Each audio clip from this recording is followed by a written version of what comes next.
All right. Hello, guys. We're ready for another video lesson. So this page of the game, you should have your book out. You should be on page 641, 640, 641, chapter 27, New Challenges, 1993-2000.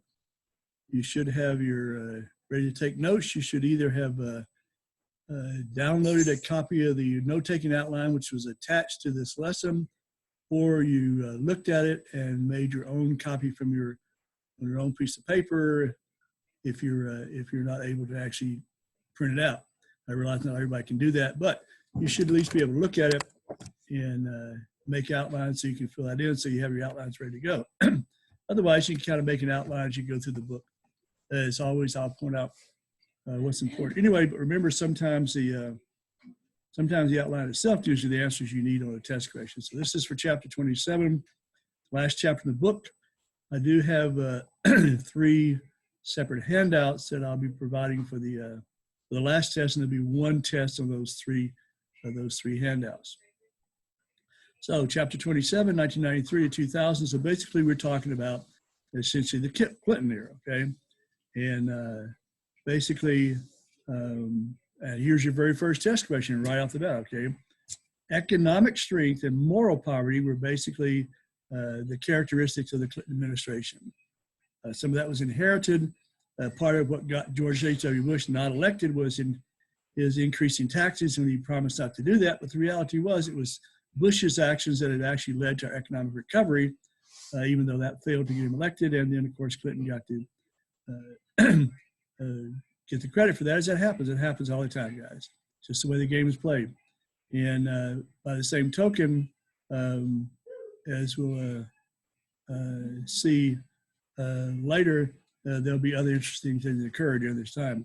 Clinton actually made two, this is not actually in your book, Clinton made 2 important appointments in his first year that showed his new priorities for American justice. The first was a feminist Supreme Court justice by the name of Ruth Bader Ginsburg, the famous Ruth Bader Ginsburg.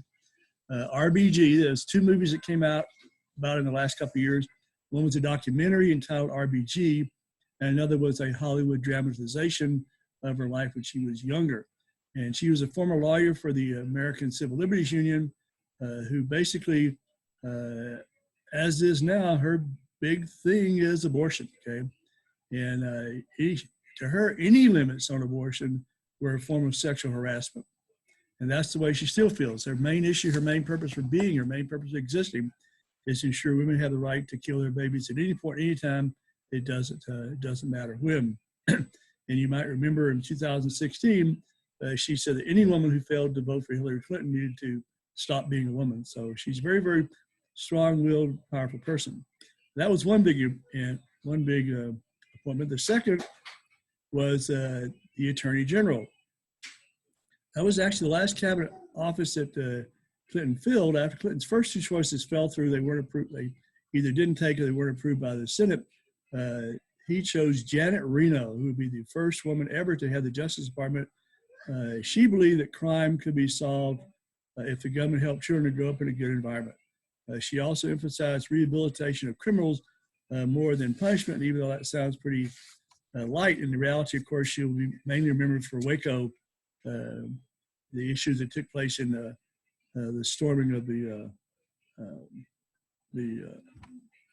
cultists in Waco. So early stumbles on page 641 of your book. So basically, go back and look at the history of Bill Clinton. 3 months before he was born, Bill Clinton's birth father was killed in a car accident, and he was raised by a stepfather who was an alcoholic, sometimes abusive, and yet Clinton changed his name. Clinton was actually born in a different name. Clinton was actually his stepfather's name.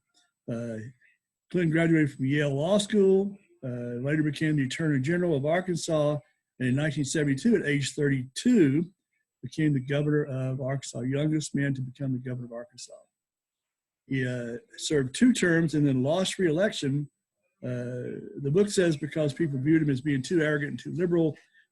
There are other couple of factors. One possible factor is his hippie wife, Hillary Rodham. She did not call herself Clinton at that point in time. Hillary Rodham kind of offended people. And really, most historians think the main reason he did not get reelected because he was trying to help education in Arkansas, which was a good plan. And to do that, he raised the annual fee for license plates. And see, that offends everybody. So that was probably his big mistake. So who knows exactly, some combination.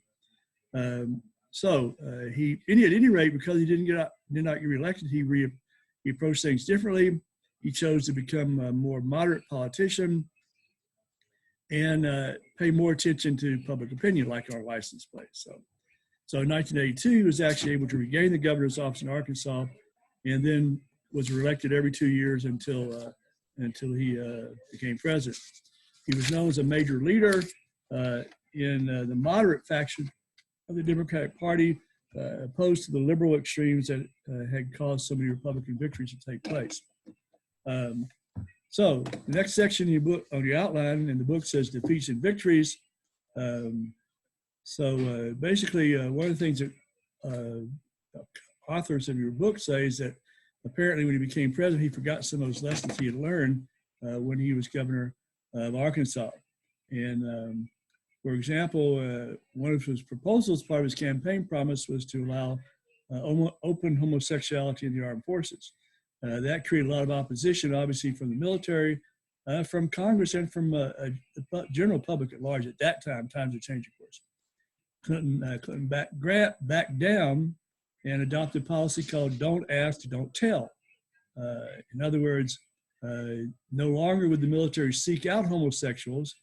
At the same time, people were supposed to keep it quiet, because before that time, people actually went to prison. And before this took place, I actually had one of my acquaintances and close friends in the past who actually went to federal prison because that was a combination of homosexuality and the issue of superior versus subordinate sort of thing too. Anyway, he lost his rank, lost his retirement, everything. He went to prison. Of course, that kind of went away with this policy. And there were other issues that were still hanging around from Clinton's earlier life. A number of women accused him of sexual improprieties and immorality in the past. Rumors were that part of the job of the Arkansas State Police was to find women for Governor Clinton and protect him when he was in the motel room with him. So, but who knows? The biggest scandal, probably, here's another test question for you, that followed him was called the Whitewater Scandal. Basically, that's a test question of that. Name came from something called the Whitewater Development Corporation. That was a development corporation in northeastern Arkansas. Clinton had been involved in that.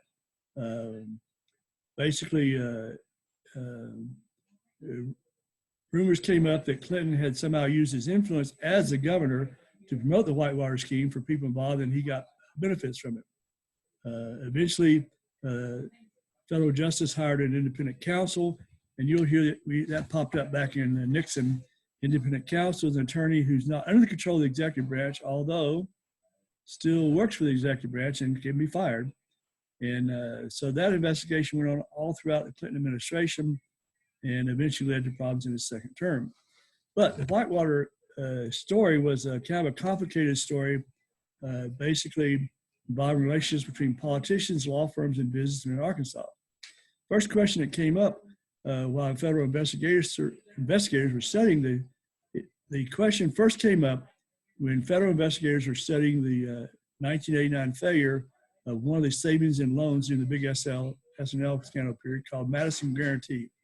They wished to find out why it had been allowed to stay open, taxpayers spending millions of dollars to keep it open, and it finally was closed.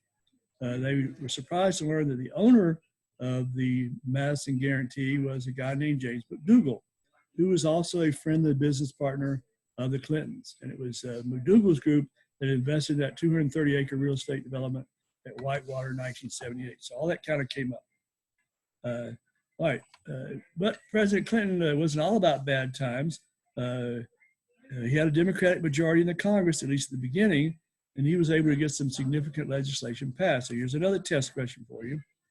Family Medical and Leave Act, that's on your outline. The Family Medical and Leave Act required that businesses give employees up to 12 weeks of unpaid leave to take care of newborn children or seriously ill family members. So that was the Family Medical Leave Act. That's still important. The second one, another test question, was what was called the Brady Bill. Okay, that was named for a member of the Reagan administration who had been seriously wounded, suffered brain damage in the assassination attempt on Ronald Reagan we talked about earlier.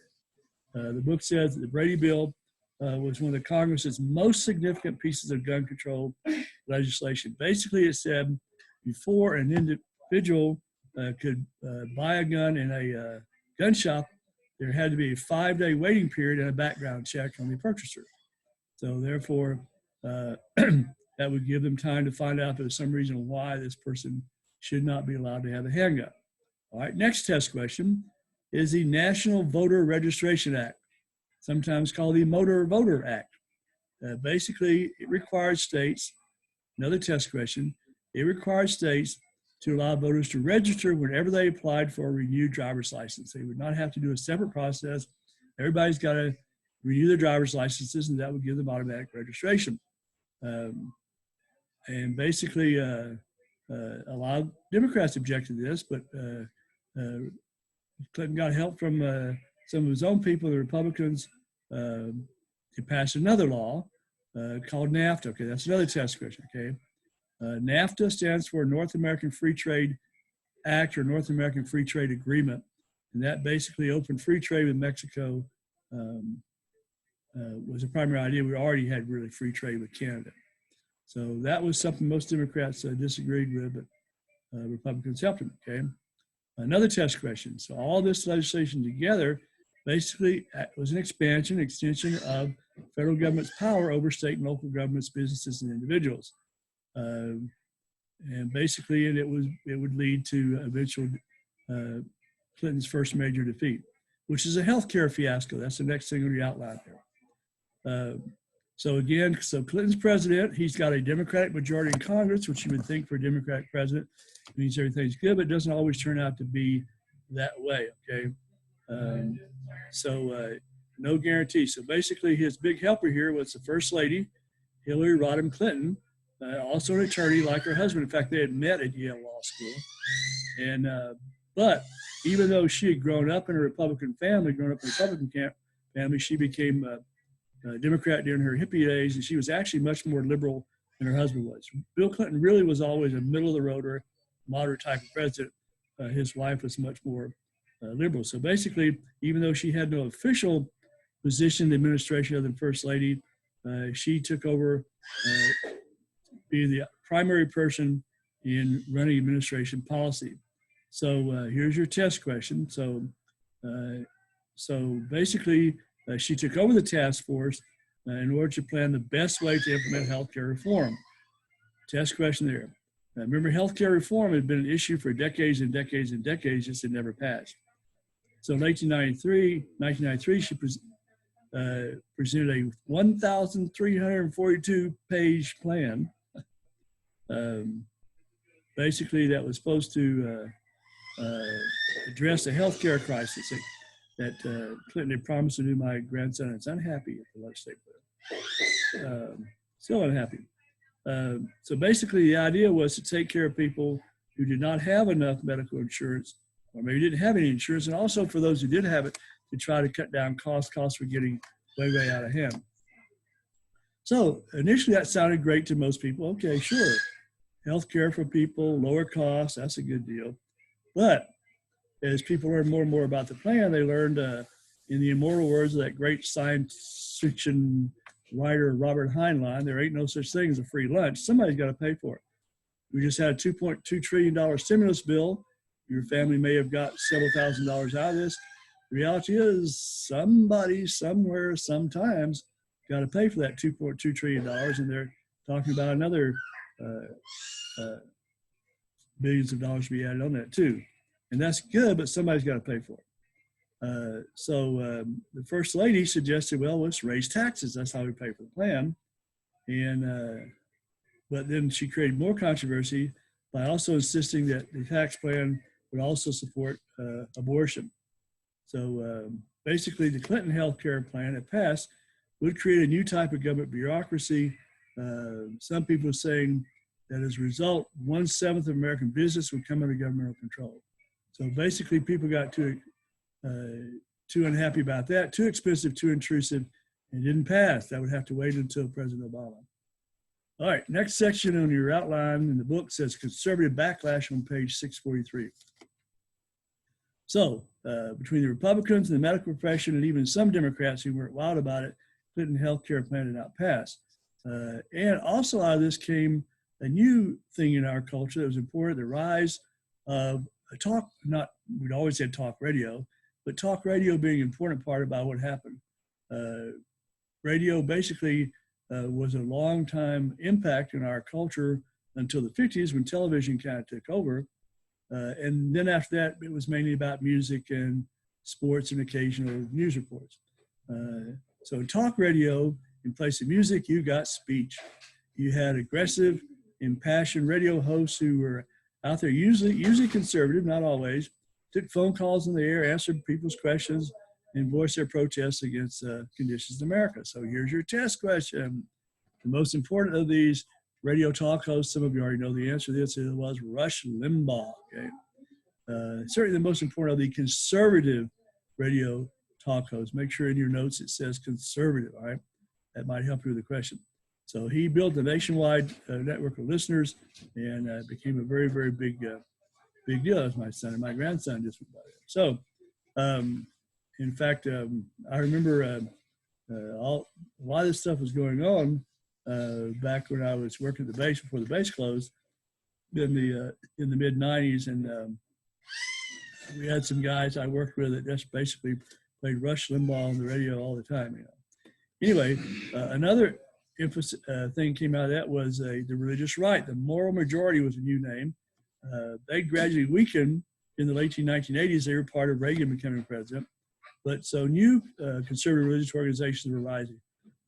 Most important, here's another test question for you, was what was called the Christian Coalition, led by Pat Robertson, a television evangelist, okay? He had started the organization back in 1988 in an attempt to win the presidential nomination. And so there's a test question there. So even though he lost, it did kind of kick life back into the religious right again. Basically a group of Roman Catholics, charismatic evangelicals who were battling big issues such as abortion and homosexuality. The coalition put out also information to people, what are called voter guides, through the mail at churches to help them know how they should vote. And it also focused on electing conservative candidates to all sorts of offices, local levels particularly. Another conservative force, another test question for you, that basically involved both radio and religion, was the broadcast of Focus on the Family. There's another test question for you. Focus on the Family, hosted by James Dobson out of Colorado Springs, okay? So it was kind of a big deal. And obviously, conservative talk radio gave voice to conservatives, but it was sometimes a mixed bag. Lots of personal attacks and poorly researched content sometimes created problems. Christians sometimes excuse those methods, but criticize them when liberals use them. Remember in Colossians 4:6, the Bible says, let your speech be always with grace, seasoned with salt, that you may know how you ought to answer every man. Conservative voice of talk radio is an important voice for America, but Christians need to remember that with everything, it's got to be measured against God's standards. Just because you're speaking out for the right doesn't mean you're doing it in the right way. Okay? All right, so back to Focus on the Family, test question. So basically, Focus on the Family took conservative stands on things like abortion, homosexuality, encouraged Christians to get involved politically, and advised ways for Christians to take their nation back from those who basically had moved it from its Christian foundations. All right, a couple more test questions here. So 1994 is midterm elections, congressional elections, approached Republicans in the House of Representatives. Here's a test question. Issued what they called a contract with America. It's on your outline. Contract with America. The House Republicans, in their contract with America, laid out a plan for 10 popular bills they wanted to get passed, okay? They promised they would bring these up for vote if they were elected. So this is part of getting reelected within the first 100 days. So it was traditional conservative things like balancing the budget and term limits. But it also, all this is still test question stuff. Basically, it indicated they weren't happy with the Clinton health plan. They were opposed to Democratic policies that had been talked by talk radio and the efforts. Anyway, so basically that was their plan. But people being unhappy with the Clinton health care plan, opposition to Democratic policies that came up from talk radio, efforts of religious right, contract with America, all those contributed to a really down play for the president. Okay, so test questions in the fall elections, that's 1994, the Republicans got control of both houses of Congress for the first time since Dwight Eisenhower's first term. It's been a Democratic Congress, at least in one part, ever since then. All right, page 645 starts a new big section of the outline called the Comeback Kid. There's a test question for you. Throughout his political career, Bill Clinton had often been called the Comeback Kid. Remember, he was governor of Arkansas for 2 terms, then lost, came back from that, and basically in 1992, New Hampshire presidential primary issues about his sexual morality popped up, and he still came back to win the nomination. So, Comeback Kid. So that has to do with battling with Congress. Here's another test question for you, probably a matching question. One of the people that President Clinton had to contend with was the House Speaker. Now the Republicans had control. Speaker of the House, Newt Gingrich. Newt Gingrich, probably a matching question. So Republican Congress is after him. So they kept their, House Republicans kept their contract with America by pushing on the legislation. Only 2 of those bills actually made it, though, through the House and passed the House through the Senate and signed by the president. One of those 2 bills gave the president what's called a line item veto, which a lot of people are happy with because it's a test question. Basically, you've heard of pork barrel legislation, the idea that congressmen tack on stuff to major bills to take care of their minor issues at home because the laws are passed together or they're failed together. So the line item veto would actually give the president the power to say, hey, okay, I'm going to pass this budget, but I don't want to do these things. So one of those bills would give the president a line item veto so he can eliminate spending items in the federal budget. Sounded good. Congress approved it. President signed it, but then Supreme Court said it was unconstitutional. Not sure why. But that's what they said. So that's a test question there. So contract with America got a lot of votes for the Republican congressman, but they didn't have much help, didn't have much chance to get things through, particularly when the president could veto lots of their efforts. They had control of the Congress, but not enough to override veto. By the fact that Republicans now have control of Congress, President Clinton was still popular with the people and did a better job of with public opinion than the congressman did. So here's a test question for you over this next paragraph here. So basically, over the federal budget was a big issue. Republican Congress wanted some serious spending cuts. They promised that to the voters. And Clinton and his people, of course, opposed the cuts because they were afraid the poor and needy people would suffer from the cuts. So a court of determined Republicans, the book says, refused to pass any budget if it did not deal with the deficit. As a result, twice, once in November 1995 and again December, January 1995-96, the government technically ran out of money. Y'all have seen this in your lifetime too, and shut down non-essential agencies like national parks. But unfortunately for the Republicans, it didn't work. They wanted to. People upset about that. They thought the Republicans were being irresponsible and just mean and nasty. And so Congress eventually passed a budget the president wanted. All right, next section of the outline says move to the middle, okay? Another way that President Clinton dealt with the Republican Congress, I remember he was a moderate in the first place, but he also made a definite and clear cut to make sure he was in the middle.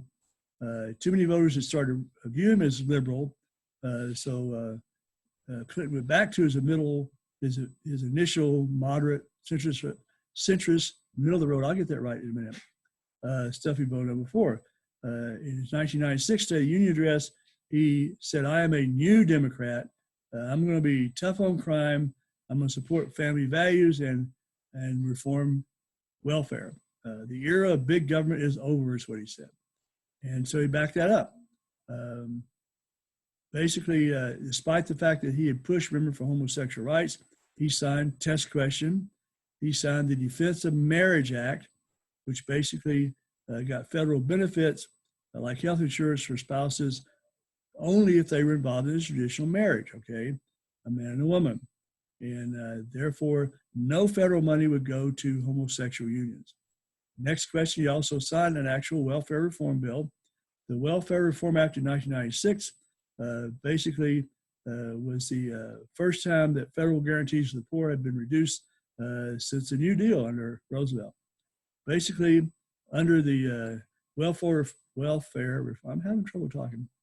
This is like my fifth video for the day. But the Welfare Reform Act of 1996 basically required welfare recipients to go back to work within 2 years or they lose it, and they could only get 5 years of assistance in a whole lifetime. It also gave money to states who would address welfare reform however they wanted to. And of course, that bothered a lot of Democrats. So that brings us to the election of 1996. Some test questions here as well, too. So comeback helped them out in 1996. The Republicans nominated Senate Majority Leader Bob Dole from Kansas. Dole was a World War II veteran who actually had his arm, couldn't use his right arm, and he was very conservative. He was the book says he was lackluster, let's call that dull, okay, test question for you there. Was a dull campaigner. He wasn't a very exciting guy. Should have let his wife run. He avoided issues like abortion, and the Republicans didn't get very excited. Dole's push with the American voters was to call for tax cuts and accusing Clinton of being a double dealer, none of which he could really particularly back up. In addition, here's another test question for you, probably another matching question. Ross Perot is back again. Remember, Ross Perot helped Clinton get elected in the first place. He was back on as a ballot on the reform with his Reform Party, which again, as it did with Bush before, split the votes of people who might have voted for Dole. And so test question, so President Clinton had no problems getting reelected. He did not get a majority of the popular vote again because there were three parties, but he did have a big time win in the Electoral College. The Republicans kept control of Congress and basically kept control of most of the governors, okay. You might have seen this weekend, there's a commemoration of the Oklahoma City bombing, okay. Let's talk about that for a second, not a test question. America basically experienced one of our worst terrorist attacks, certainly at that time, on April 19th, 1995. That's why the discussion was this weekend. It was yesterday. April 19th, 1995, a Ryder van, that's a rental van, exploded just outside of the Alfred Murrah Federal Building in Oklahoma City. The bomb was made from fertilizer and fuel. It destroyed the whole front half of the 9-story building. 169 bodies were pulled from the wreckage. 19 of those were children who were staying in a daycare facility in the building. Hundreds of others were injured. Within 75 minutes after the bombing, the police had arrested Timothy McVeigh. He was a Gulf War veteran who had a history of anti-government sentiment. The FBI also arrested another man, Terry Nichols, in connection with the bombing. Out of the investigation, there were lots of evidence to link the two to the crime. Witnesses testified that McVeigh had acted out of the anger of the government's actions at Waco in 1993. I alluded to that earlier with Janet Reno. That was when the Branch Davidians compound was raided, and there was a fire that killed 80 members of the Branch Davidian. The Oklahoma bombing occurred on the 2-year anniversary of that fire. In separate cases, McVeigh and Nichols were tried separately. They found McVeigh and Nichols guilty. McVeigh was actually given the death sentence that was carried out on June 1st, 2001 through lethal injection. Nichols got life in prison, and people obviously were starting to lose their sense of security, which was really going to change obviously after 9/11. Page 646 in your book, there's a section there, an article on the gay rights movement. we'll talk about that a little bit. There's not particularly a test question there. Basically, when Clinton had suggested in the first place of open homosexualities in the military, that was because of having to do with a political movement that was called the gay rights movement. Openly practicing homosexuals were trying to get their lifestyle to be recognized and accepted and help pay for. The term gay for homosexuality actually goes back to the early 1900s, although it didn't really become big into the 1970s. A lot of times, of course, gay usually refers to male homosexuals and sometimes homosexuals in general. Some success, 1973, I already talked about, but I did a video for the other class this morning and it's getting confusing in my mind. 1973, the American Psychiatric Association voted to stop considering homosexuality disorder.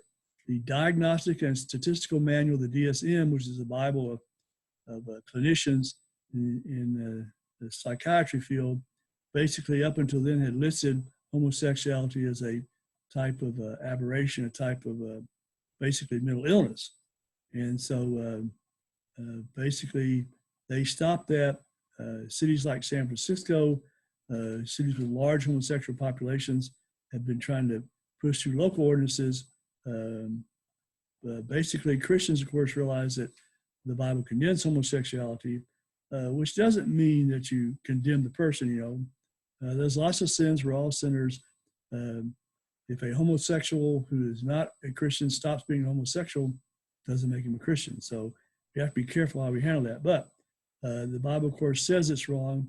And even non-Christians, as a general rule, consider it something that's different and unnatural and immoral. That, of course, has changed a lot since then. But they got lots of entertainment people push for homosexual rights. The terms hate mongers and homophobes became popular terms. Terms like gay bashing, those things came up. Hate crimes. By the 1990s, of course, homosexuals had gained a lot, and attempts to redefine marriage was kind of what generated the Defense of Marriage Act. Basically, of course, we know is from a biblical worldview that you're not born a homosexual. It's part of our human nature. As humans were born tending towards sin, and for some that's homosexuality. For others, it's other things. Jesus died to redeem us from sin. Obviously, we can't condone homosexuals, but we still need to be good witnesses to them. All right, that brings us to the second term. Basically, second term economic prosperity, page 647. And of course, one of the reasons that Clinton had no problem winning the second term was because the economy was going great. The greatest had been a long, long time. Basically, part of his campaign staff pushed the sign, which he'd used back previously, "Is the economy stupid?" In 1992, that had helped Clinton get elected in the first place because of Bush being harassed about his economic issues. But by the time the second term rolled around, we were basically in a time of economic growth unlike any time in history, a long, long time. And obviously, the way the game is played, people gave the president the credit for that. And so strong economy made the president more popular, and so people were generally satisfied. Inflation stayed low, unemployment fell steadily, became the lowest it had been in 30 years. Stock market grew, part of that because of e-technology. Internet had opened lots of new markets. That was the beginning of that. By Clinton's second term, the government was actually showing a budget surplus. It's the first time since before the Vietnam War. So the president became even more popular with all that. That's where, we'll talk about internet in a second.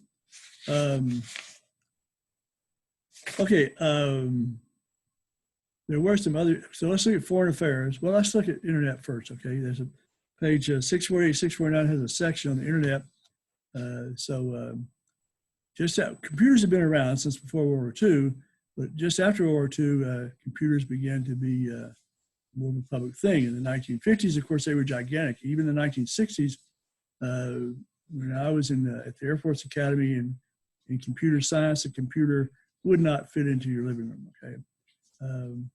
And basically, they were gigantic. Vacuum tubes, basically computers began to shrink when we were able to miniaturize with a computer chip. In the late 1970s is when we first saw personal computers that were actually small enough for somebody to use at home for their desk. And then, of course, in the 80s, a big boom, typewriters started to become almost extinct. And in the 1990s marked the popularity of the internet. Basically, standalone computers needed to be connected in some form so that users could communicate. So the internet, here it has a couple of test questions here. So the internet is just that, it's an international network that joins thousands of smaller networks into one network, okay? The actual Department of Defense was the ones who originated that, came from the Department of Defense. Department of Defense was concerned that an enemy attack could cripple our computer system. And, so basically, if it had just one central point. So in 1969, engineers came up with a decentralized system. The idea was that part of the network was destroyed, but the rest could still function. Now a little bit of history here. So basically, this is the 90s. This is when Clinton's president, which means Al Gore is vice president, right? And so that's why when Gore was running for president in 2000, since he was vice president, had some oversight with the Department of Defense, all that, he kind of took credit for inventing the internet, which obviously he didn't do, but you can understand where it came from. He felt like it was under his watch. He had some responsibilities there for the president, and so he kind of took some credit for that. So it wasn't like he was an idiot. He was just taking more credit than he should.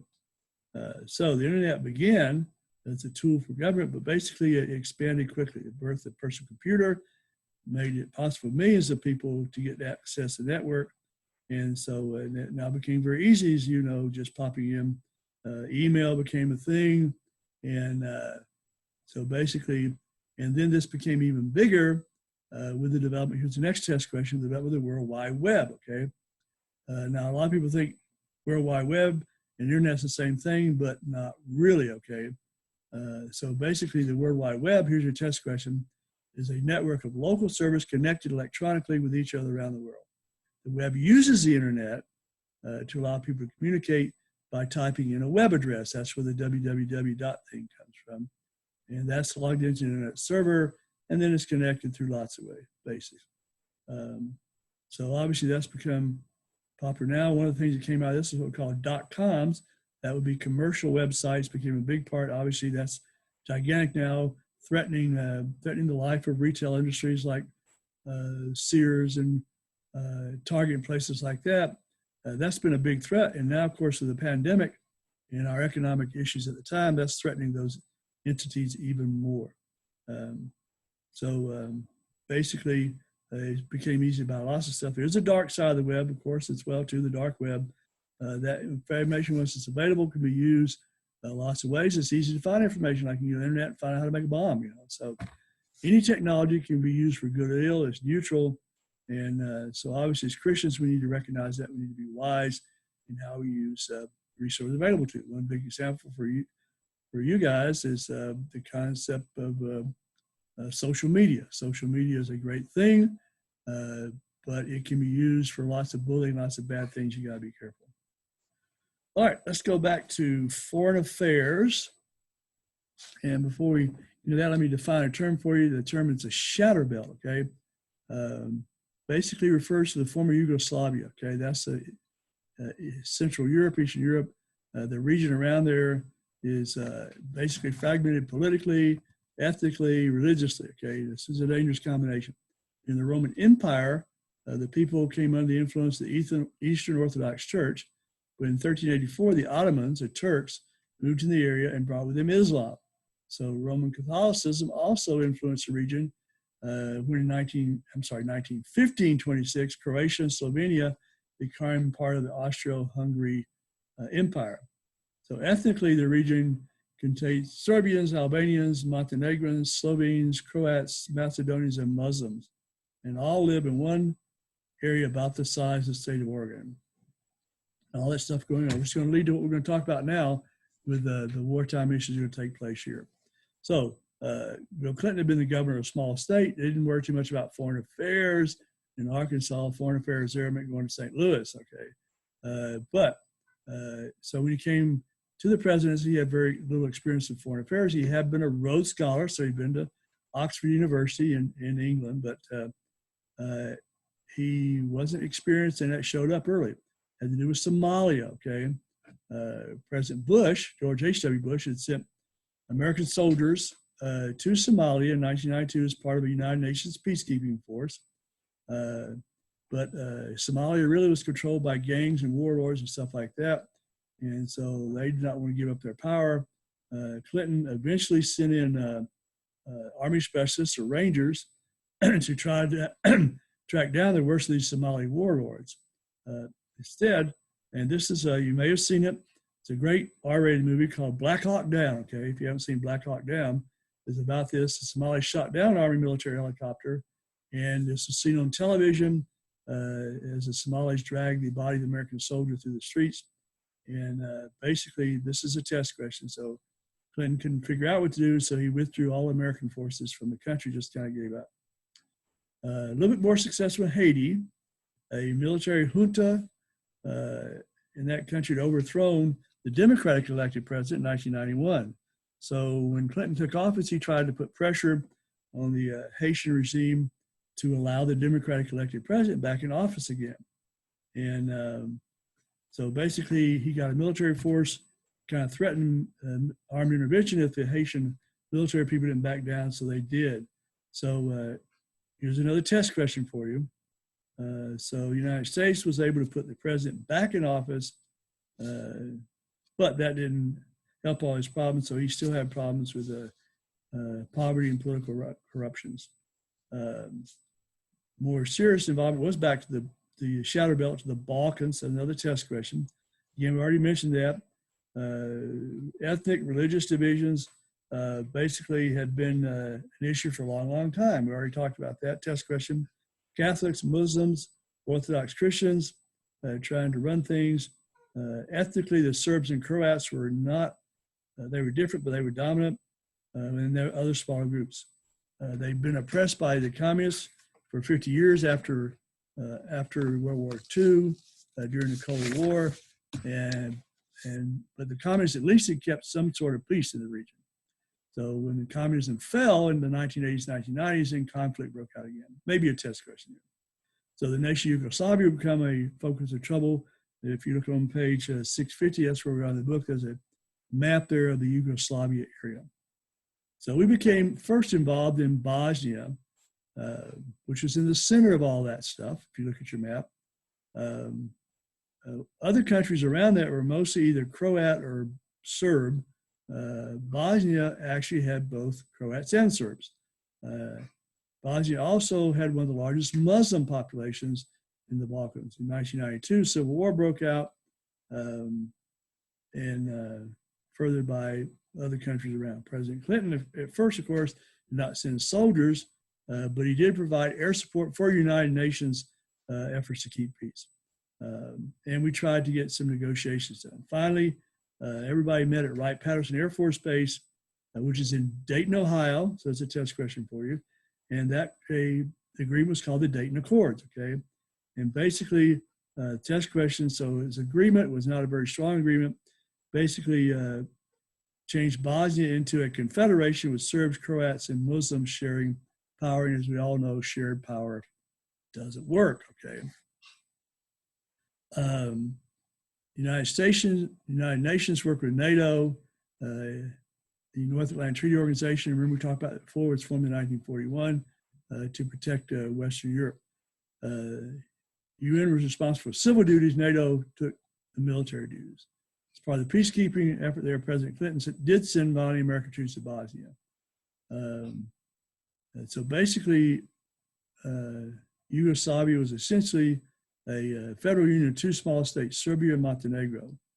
In Yugoslavia, the province of, you can pronounce it Kosovo or Kosovo, became the center of all that stuff. And the reason I say you can pronounce it either way, it depends on whether you're going from which point of view. And I don't One view would call it Kosovo, and the other would call it Kosovo. Most of the people living in that region were Albanian Muslims, and then you had a minority, a fairly good-sized minority, but a minority of Serbs who were, Christian in the generic sense of being Christian. In the mid-1990s, an Albanian Muslim group called the Kosovo Liberation Army started resisting the Serbian government. And remember, Serbs are the ones who started World War I, right? Yugoslavia cracked down, and lots of violence, both sides doing massacres and atrocities, really, really bad. Eventually, thousands of Albanians were caught between revolutionaries and government, and so they left. Yugoslav government encouraged them, fine, be gone, and they fought. Kosovo are refugees, and Serb government got world's attention. President Clinton actually committed American forces as part of the United Nations and NATO. Basically, negotiations failed, had to go military, and March 1999, NATO forces, which include Americans, started attacking Yugoslavia with airstrikes. They hit military and government targets, and then some accidental civilian targets, lots of casualties. And finally, in July, the Yugoslavs relented, and NATO and Russian forces moved in. Basically, Clinton's foreign policy did indicate he was willing to use military force. In most cases, they worked pretty well, except for Somalia. But these were short-term games and not long-term games. Basically raised questions about intervention, when we do or do not do intervention. All right, before we talk about impeachment, let's go to another side issue that occurred during the Clinton administration. That was the Columbine, okay? In the 1990s, school violence became a bigger and bigger issue. Lots of shootings in the school year 1997, 1998. But the worst one, of course, was on April 20th, 1999. Eric Harris, who was 18, and Dylan Klebold, 17. They were both students at Columbine High School in Littleton, Colorado. Took out a planned attack, killing 12 classmates and one teacher, wounded 20 others, and eventually suiciding themselves. So lots of results from a very tragic time. Two big results. One is that it has had an effect on religious faith. Two of the girls were asked at gunpoint if they believed in God, and one of them, Cassie Bernali, was killed when she said, "I'm not going to reject God," and a martyr for faith. The other is, of course, lots of public schools have adopted lots of policies. There's no zero tolerance policies, marshals, things like that have all come out of all that, okay? The government, of course, pushed for more gun control. That was their answer. But of course, as you know, gun control, however you feel about that, has not solved problems. We know that Chicago allows no guns, and yet there's lots of gun stuff that goes on there. So why these things happen? Well, they happen because people are sinful. It's simple enough. It's not because of other issues. All right, let's go to the impeachment.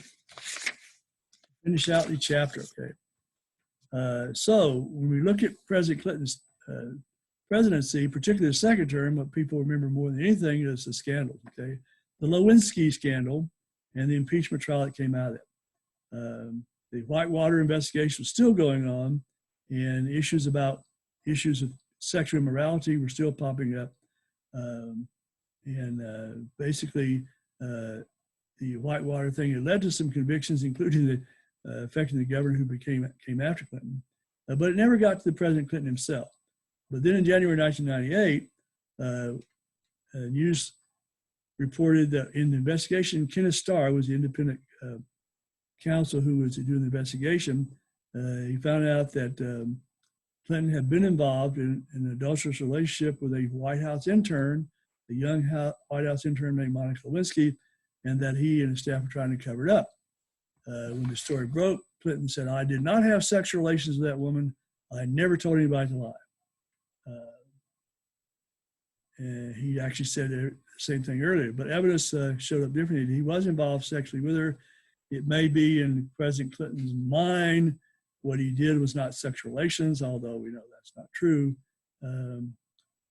And basically, there's also indications that the White House was involved in trying to keep things from happening, from the news coming out. So there was not much questions that the president had lied, perjury, lying under oath. and maybe guilty of obstruction of justice, not only with Lewinsky, but in other affairs. As a result, the White House conducted an investigation, and which ended up being political, as they always are, between Republicans and Democrats. So here's your test question.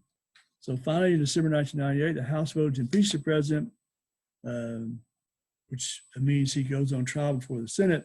So for only the second time in American history, out of 3 times now, the president would be tried and if convicted, removed from office. The first time, you might remember, well, not part of our course, but Andrew Johnson, Lincoln's vice president, was impeached and escaped being removed from office by 1 vote. So that would not be quite so close. So, but anyway, that might be a test question here. But President Clinton, basically, to be removed, 2/3 of the senators would have to vote against him, and that was probably not going to happen. Most people really were not that concerned, amazingly enough. Some people were, but most people just felt, well, whatever. Didn't feel like lying about sex was sufficient grounds for removal. Trial took place in January, February 1999. The way that works, the members of the House of Representatives are the prosecution, the Senate is the jury, and presided over by the Chief Justice, in this case, William Rehnquist. So here's your test question. So Senate looked at 2 charges primarily, perjury and obstruction of justice. Okay, so there's your test question. 2 charges were perjury, lying under oath, and obstruction of justice. By a vote of 45 to 55, the Senate found him not guilty of perjury, and they tied 50-50 on the charge of obstruction of justice. But again, it requires 2/3. Not a single Democrat voted against him. Pretty much similar to what happened recently. And obviously nowhere they get close to 67 votes. Come back, kid, and come back again. And but this time he did have a serious damage to his reputation that would cloud the history of his presidency. All right, that brings us to the election of 2000, okay?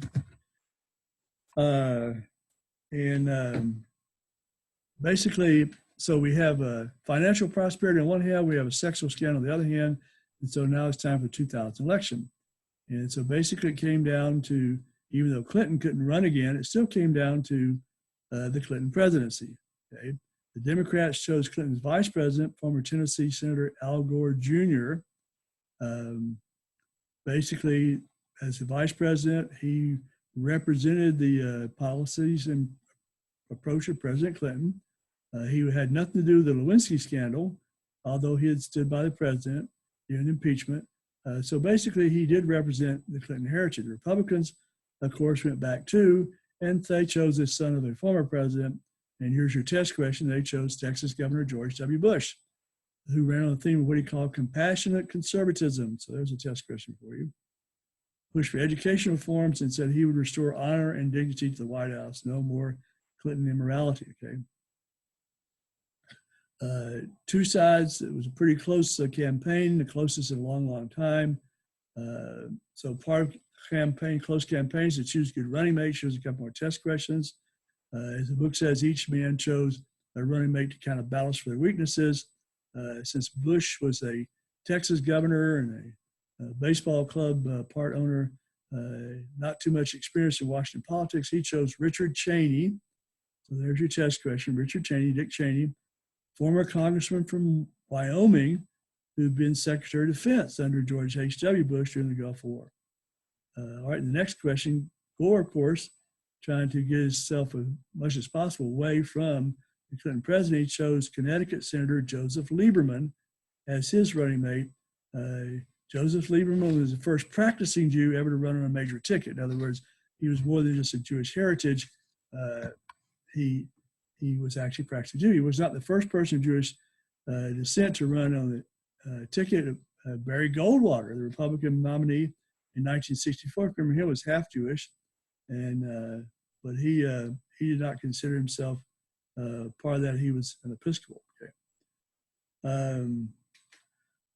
So basically, Lieberman had criticized President Clinton's behavior in the Lewinsky scandal. He didn't actually vote to impeach the president, but he criticized him. And he also criticized the entertainment world for their lack of morality. So he basically gave some moral tone to the ticket. But different approaches on some issues.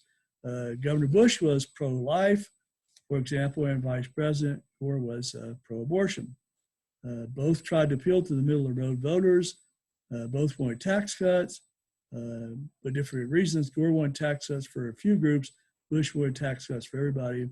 And more of the difference came down to personality. To Gore, Bush was an intellectual lightweight who couldn't handle the job of president. And of course, in the Bush forces highlighted things like Gore's comment about inventing the internet. Okay. All right. So basically, in the campaign for that, going back up to the campaign, most of the Republican nominees did not do very well against Bush. They dropped out after the South Carolina primary. But Bush did have a big opponent in Senator John McCain. Okay, you remember John McCain was from Arizona, and he was all about reform, sometimes called a maverick Republican. He was a Vietnam veteran who spent over 5 years as a prisoner of war and a patriot. He could not raise his hands only so far because of injuries. McCain actually won the New Hampshire primary, but McCain was a skilled politician, but he had trouble. So, and he'll show up later. We'll talk about him later. All right. In the 2000 election, so a couple of test questions for you here. 2000 election turned out to be, as the book says, one of the most bizarre since Rutherford B. Hayes in 1876. We talked about that a long time ago. That was the one where it wasn't actually constitutional House of Representatives thing. It did go to the House of Representatives to figure out how to handle the voting issues, and so basically extremely close. But anyway, so the 2000 election was about as close to being a tie, the book says, as a national election could be. Gore actually won the popular vote by about 500,000 votes out of over 100 million, which is like 1/2 of 1%.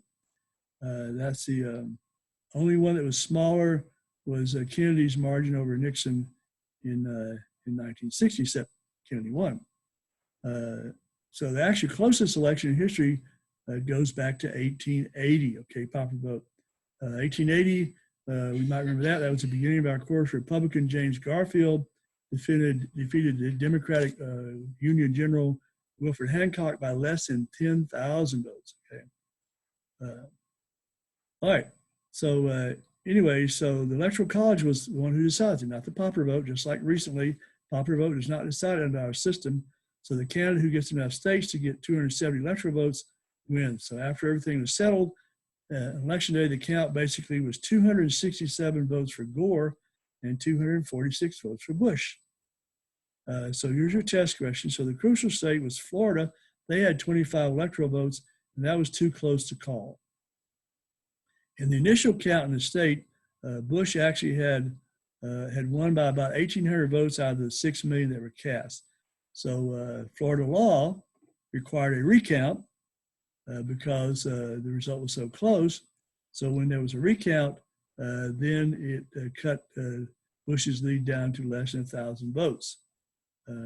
So test question of that. So at this point, it's the big deal. What's going to do here? So both sides tried to fight a public battle and go before the courts. The Democrats claimed that a lot of those were computer ballots that had problems. They should be recounted by hands.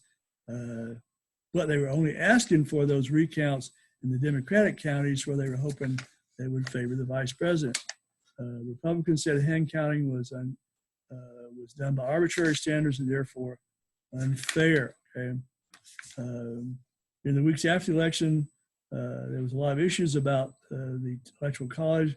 What will be finally done in one scenario, an elector or two voting in favor of Al Gore, despite the vote, would have been the same. Okay, it may be just like in our 2016 election, people were trying to get electors to vote differently. Anyway,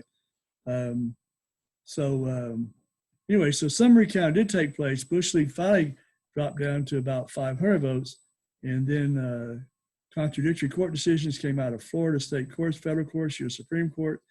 So the U.S. Supreme Court got involved. Weeks went on and on. Some court decisions favored Bush, some favored Gore. Finally, here's your test question. Finally, on December 12th, which was exactly 5 days after the election, Supreme Court ruled for Bush, basically stopping the recounts. And all they really said was, we're not going to do any more recounting.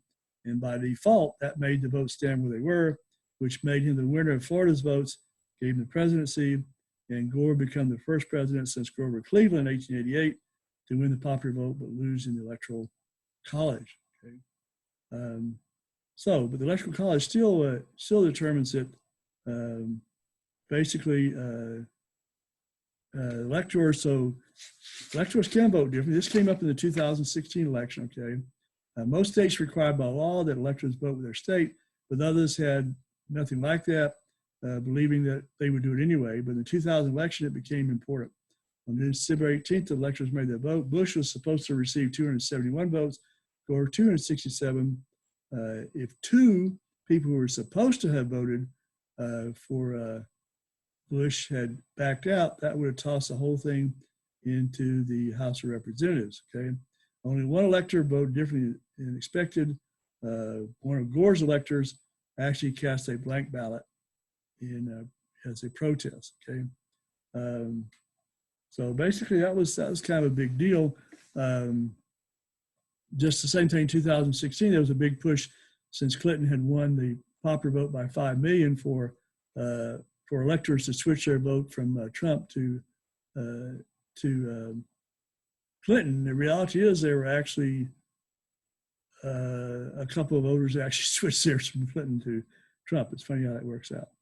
The other thing that came out of the 2000 election was the Senate had 50 Republicans, 50 Democrats, which brings it down to a possibility of a tie, and basically would bring it down to the vice president. Okay, deciding thing.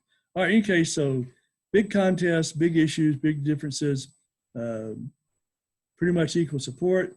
As we said, Senate was tied 50-50, which would have made the breaking vote would be Vice President Cheney's vote as president of the Senate.